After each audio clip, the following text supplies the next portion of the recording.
All right. Welcome back, everybody. Welcome back to my world, my perception. And as I always say, perception is the key, and perception is dangerous. How you perceive things to be governs your behavior and the reality that you perceive it. So with that note being said, let's get into it. All right. Many of you are not going to like this, but you'll live. This is part 2, which might be the final part, to my Star Wars review. And if you seen part 1, then yeah, you pretty much guessed it. I am not a happy camper, not enthusiastic at all, and I'm going to be simple and honest with you. The new Star Wars movie is a complete disappointment. Complete disappointment. Now, granted, I'm going to give you the reasons why. I'm going to list all the reasons why. But, again, Star Wars movie, a complete disappointment. I even spent my matinee money on it in one of my favorite movie theaters in one of my favorite communities. That's how serious I was to go see the movie. And, again, disappointed, numb, shocked, awed, frustrated. Those are just a roller coaster of emotions that I felt as I walked out of the movie theater. So let's get into it. First and foremost, I'll mention a few things that was good about it. Number one, typical CGI, which is what Star Wars is known for. No complaints there. The pacing started off pretty good and then lapsed. The Star Wars universe is full of very diverse characters. No complaints there either. And that's about it. Now, for what I didn't like about the movie. Alright, in the first video I broke down how the rumor mill was talking about George Lucas and how George Lucas himself set more fire to the rumor mill about the storyline of Star Wars, how the plot was going to be, what direction the movie was supposed to be going in, etc., etc. Oh, that's Frank and Wiener on the TV. Don't pay no attention to that. Oh, but anyway, hold on for a second.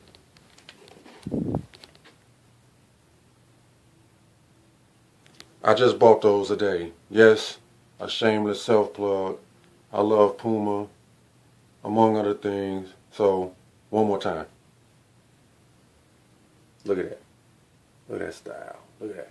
Look at that. I got taste. Anyway.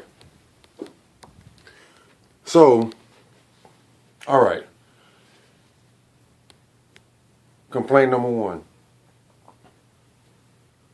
You, as Disney, you get rid of the EU, but then you try to be slick about it and rename it Legends.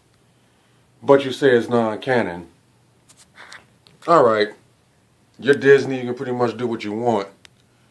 But yet, in the movie, you bit, literally, and then tried to disguise it.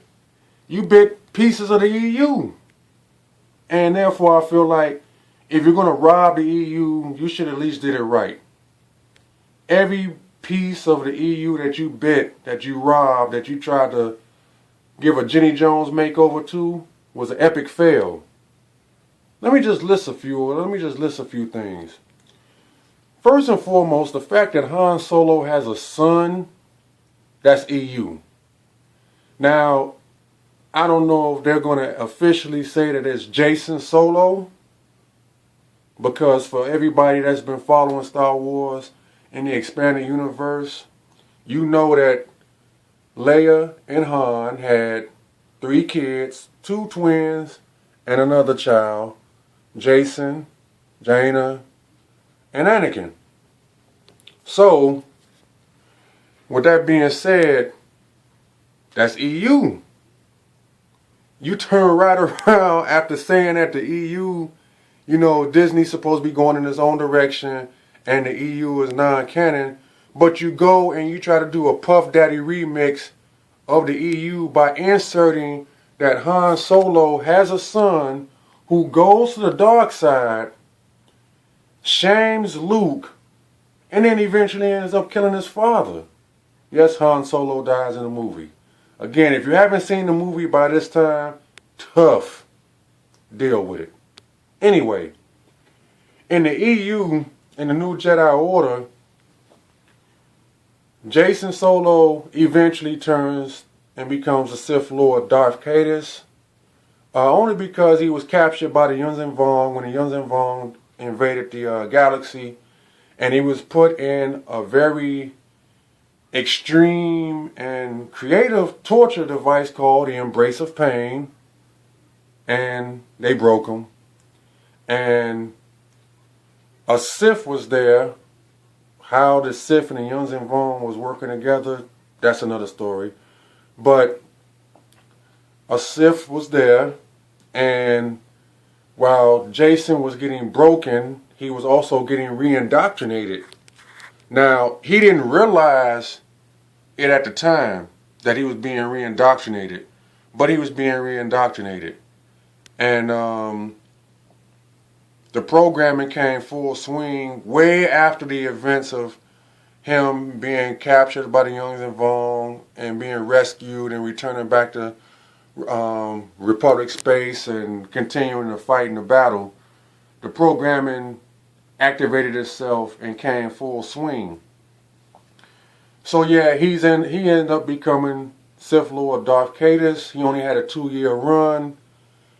He got put down by his sister, Jaina Solo, who was Christian Sword of the Jedi by Luke Skywalker, and she was taught by the Mandalorians, particularly Boba Fett. So, in the movie, you pretty much follow the same premise, except that he's Kylo Ren, and that he done flipped. He's Sith, but he kills Han Solo. How the hell do you kill Han Solo off? I mean, they represent the Trinity: Luke, Leia, Han. Well, Chewbacca, that makes 4, but the Trinity. You kill Han Solo. You actually kill off Han Solo. Ironically, because in the EU, it was Chewbacca that died.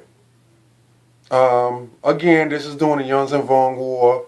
He was caught on a planet of Sindipidal, can't think of it at the moment. And the world's 2 planets was colliding, and he got caught on there.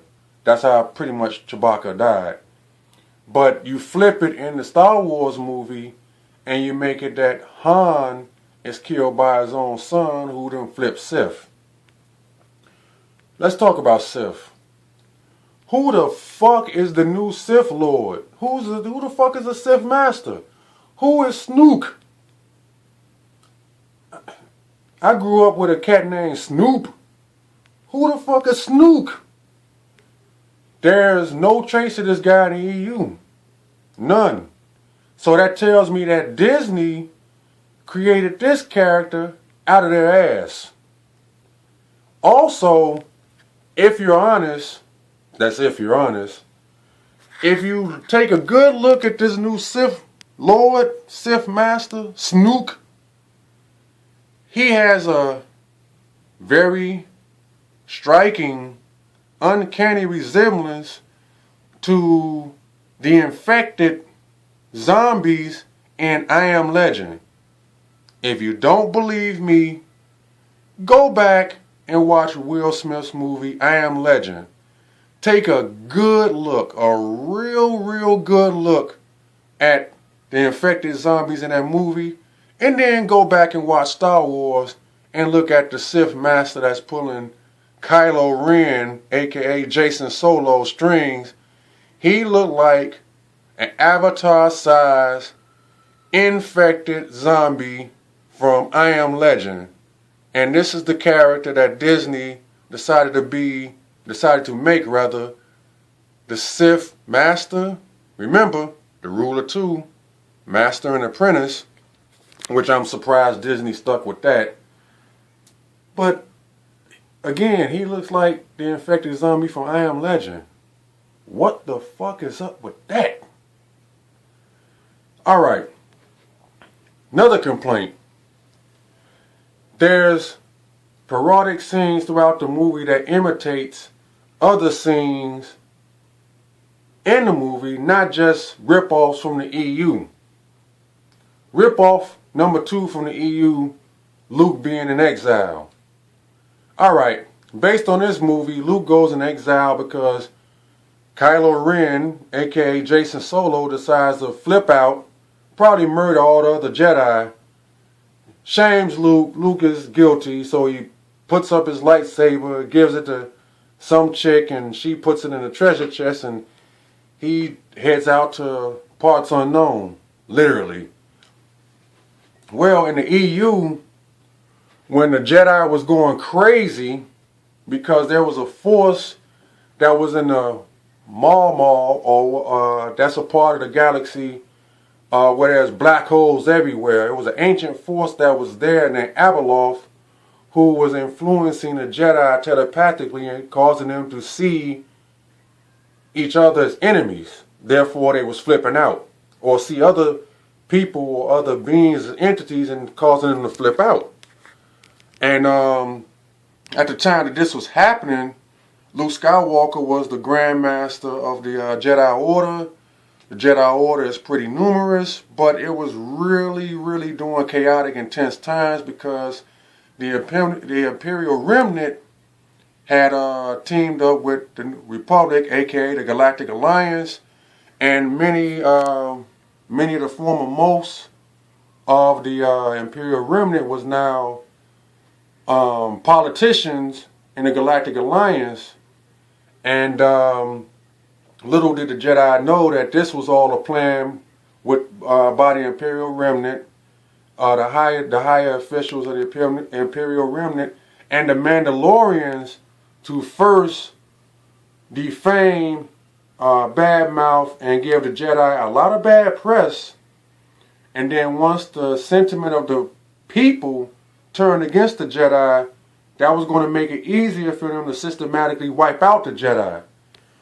Really, the only things that were standing in the way of this plan was, first and foremost, Luke Skywalker. Nobody can taint Luke Skywalker. He's the hero. He's Jesus Christ. He's God. Everything in Star Wars. And to the people, there is no way you can taint Luke Skywalker. So just off of his strength alone, the Jedi Order was safe. But also because of the reputation of the Jedi Order, which was slowly being eroded bit by bit, piece by piece, by bad press and propaganda on part of the Galactic Alliance, aka Imperial Remnant, who had took over the Galactic Alliance government. They were slowly eroding away the reputation and the grandstanding of the Jedi with the general public. So it was really a tense time, and it was really ripe for civil war between the Galactic Alliance and the Jedi Order. But again, Luke was the wedge in between that and the dam that didn't burst. But yet, because of the fact that the Jedi was going crazy and nobody understood why, that kind of inflamed the tensions even more.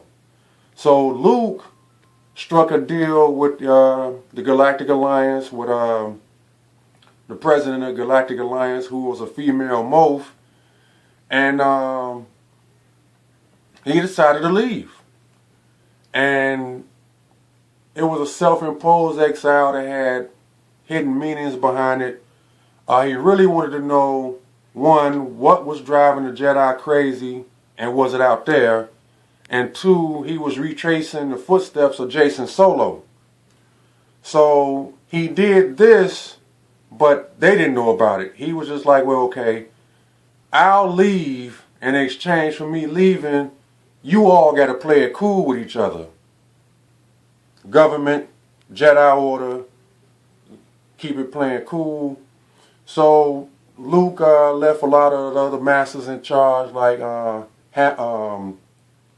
Kenneth Hammer, Kip Duran, Sabatine, a lot of the masters, a lot of the more popular and powerful masters. They had their run of the Jedi Temple, and they was holding it down while Luke was going to try to figure out answers that they was all in on. But to the outside observer, you know, Luke is going in exile to maintain peace between the Galactic Alliance government and the Jedi Order, because it was really going to be a civil war. So fast forward to this movie, Luke is on a self-imposed exile. But they flipped the script and said, well, he's only in exile because of the fact that Han Solo's son decided to flip out and kill everybody, and he feels guilty about it, so he booked camp and left. Talk about some shit. Alright, before I go any further, let me say this. I'm somewhat of a purist. I'm 39 years old. Star Wars is a part of my life.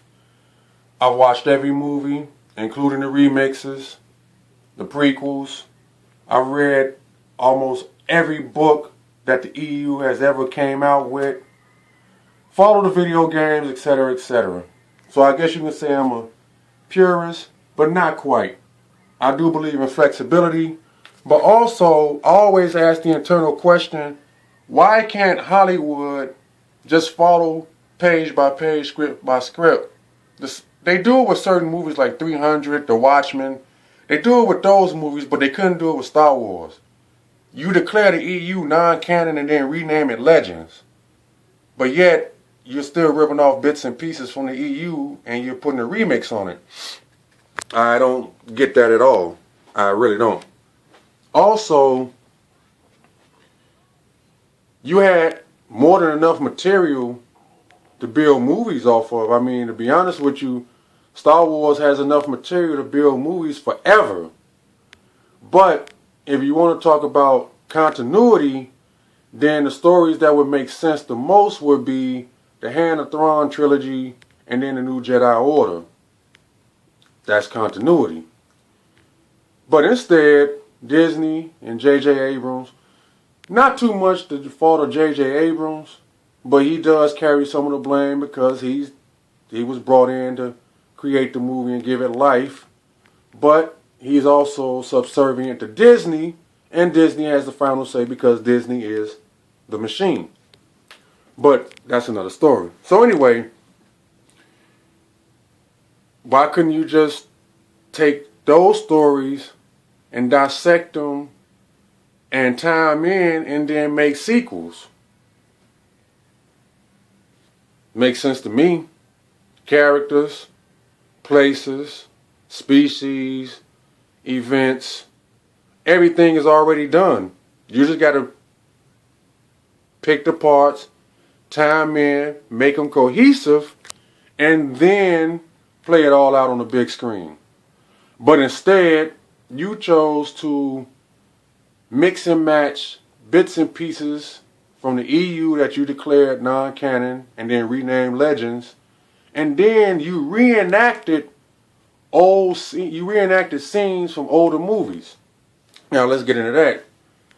Remember the scene where Kylo Ren, aka Jason Solo, killed Han Solo? And remember the exact scene, the sequence of that scene where Leia felt Han die? Remember every detail about that sequence in that scene. Every single one. It's important because when you rewind to Revenge of the Sith, when all the Jedi was getting murdered, and Yoda on Kashyyyk, the planet of the Wookiees, he felt every single one of them die. If you place those two scenes side by side, everything, all the details, down to the least of the details, Leia is imitating Yoda, bit by bit, down to the last detail. Come on, man. Really? and then, okay, the the ace pilot of Rogue Squadron, oops, is that Rogue Squadron? Okay, I'm gonna say Rogue Squadron. I have no fucking idea what's the name of the X-Wing fighter group. I'm used to Rogue Squadron. So I'm gonna say Rogue Squadron. Anyway, I like the dude. I like the pilot, but who the fuck is he?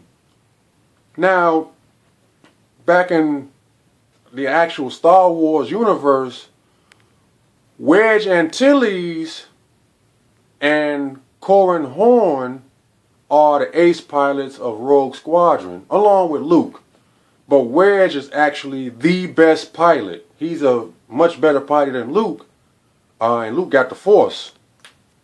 And Luke admits this. If you've read or followed anything in the EU, Luke admits that Wedge Antilles is a much better pilot than he is. So, also if you follow the EU, you will know that Wedge Antilles had a daughter, and Corran Horn had children who were Jedi, and Corran Horn himself eventually became a Jedi, and his lightsaber was a silver blade, and he went on to be a mighty warrior and a mighty fine Jedi master too. So these are cats from Rogue Squadron. Who is this dude? Who is the new guy piloting the X-Wing? Does he have any ties to Wedge or Corran, or is this just another thing that Disney pulled out their ass? I'm just saying.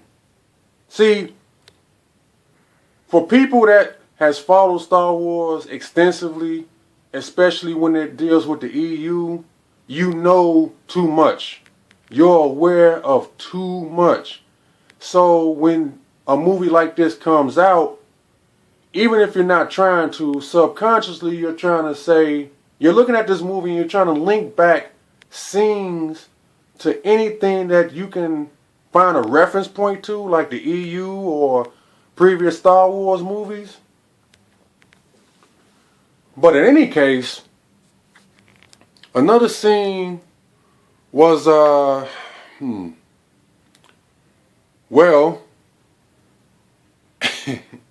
they actually took the planet and made it into another Death Star. If you want to be honest, they took the planet and turned it into another Death Star. We all know that there was a second Death Star in Return of the Jedi that Palpatine tried to, send cats off like, it's not working. We still working on it. Later on, he said that shit was fully functional. Anyway, what they did was they took the planet and turned it into a Death Star, but the planet operated like it was a sun crusher. Now, again, if you followed Star Wars, you know what a sun crusher is. Sith are very fond of toys. And yes, I choose the Sith side. So I'm going to count me in with the Sith. We love our toys. Technology. It's always been the case since the Sith emerged as a force over 30,000 years ago. Palpatine, who is the accumulation of the Sith perfected, not saying Darth Bane isn't the Sithari, but Palpatine is the accumulation of a plan that's been in the grand plan. And for those of you who are Star Wars followers, you know what the grand plan of the Sith is. I don't have to go there with that. So, Palpatine liked his toys, he liked his super weapons, his super Star Destroyer, his Death Stars, and Sun Crusher. Now, for those that know, the Sun Crusher is a very powerful weapon that was used quite extensively during Palpatine's reign. Very effective weapon. Basically, what it did was it generated enough power to explode suns and make the whole fucking solar system go kablooey. So in this movie, what they did was they drained the power of a sun and used that to power the weapon of the Death Star planet to destroy other planets. Basically, employing the same effect that a sun crusher would. A sun crusher detonates a sun and the explosion of the supernova carries and anything in its path get destroyed, which is the solar system. So when the beam from the Death Star planet launches, in the movie, 5 planets are wiped out. Sun crusher, you think? My God. So yeah, this Star Wars movie was like patchwork. You ever had the grandmother who was like old, like 70 and older, and she would knit things and make quilts and blankets and hats and scarves and gloves, warm, well put together, but the coloring was something to be desired. Like, you can tell that she took whatever was available and stitched it all together. Very good job, of course, but still stitched it all together. That's what they did with the Star Wars movie.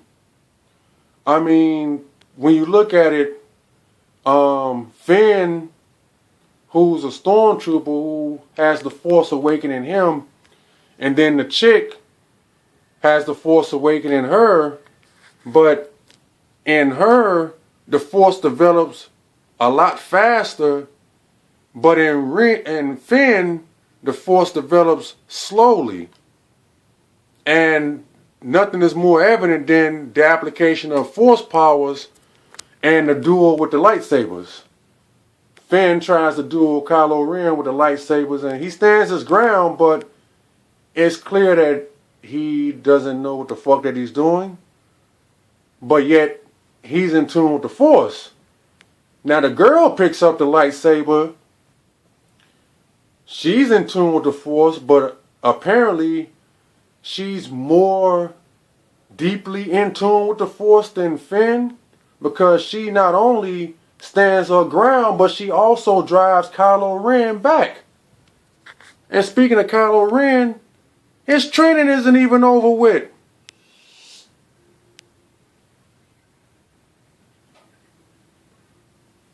So, Kylo Ren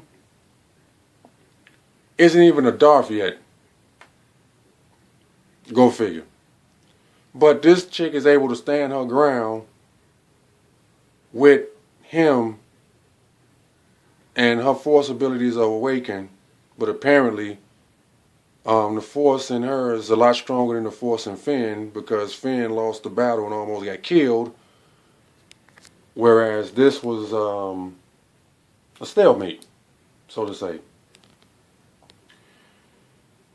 Again, by now the glitter should be out of your eyes, and everybody should truly look at the Star Wars movie, not for entertainment, because that's over with, but look at the Star Wars movie and critique it. Don't be afraid to critique it. It's a movie. Yes, it's Star Wars, the ultimate pop culture icon, but that doesn't make it exempt. Especially if you're a Star Wars enthusiast, a Star Wars loyalist, Star Wars purist, whatever the case may be. And I do predict that the grumblings are going to get louder. They're there, but they're going to get louder and louder and louder. And I also make a prediction that the next 2 Star Wars movies won't do as well as the first one. Now you can say that that might be normal, or that might be, or that might not be the case, but I promise you, this mess that they call the Star Wars, the first Star Wars movie that we haven't seen in a long time, nope. The other 2 Star Wars movies that's going to follow, is not going to be nowhere near as great. That's my prediction. Well, in conclusion, I think we're beginning to watch the death of a legacy. And Disney, who are horrendously known for watering the Kool-Aid a little bit too much, runs the risk of ruining a pop culture icon. Next two movies, nope. Hell, they might even kill off Luke Skywalker. Who knows? But I could have made many, many more other points. But I think you get the picture. Go back and watch the movie. Look at this video. Go back, watch the movie. You put two and two together and you come to your own conclusions. I'm just sharing with you part of mine. Hell, I might even make another video to this one. Who knows? We'll see. The comment section is there. Use it. It's nighttime. I gotta hit the gym in the morning. So, we'll talk again. Peace.